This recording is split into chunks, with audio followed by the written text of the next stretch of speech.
Taiwan is the most religious place in the Chinese-speaking community.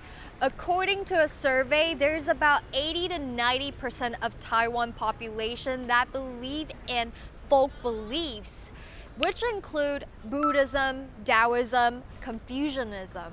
Everyone can go to a specific god based on their own wish. Today we will visit the top 5 temples in Taipei. Follow me. Number 5. Kuntian Temple.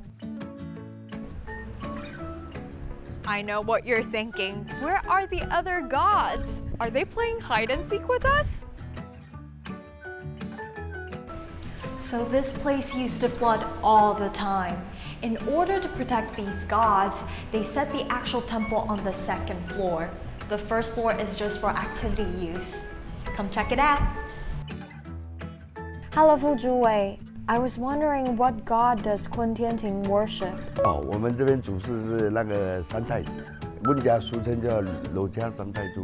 那我们自己本身我们叫中坛元帅。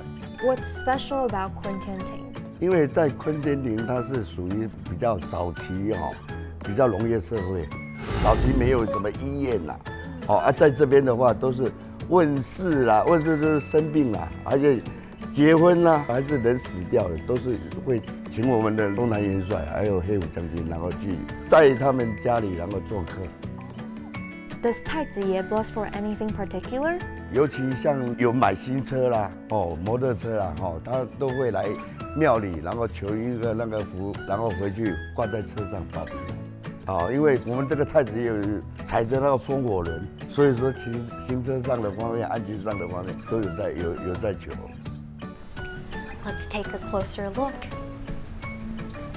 I can't believe the original statues in the middle are over 150 years old. Wow. And what's interesting about this temple is that you can make an appointment with General Black Tiger over here and ask him anything you want. I think I'm gonna ask him when I can be rich. Yeah, that's a good question. Isn't this god adorable? He is our youngest god. Just a reminder, he loves sweets. Remember to bring him some candies or toys. He will send you lots of good luck.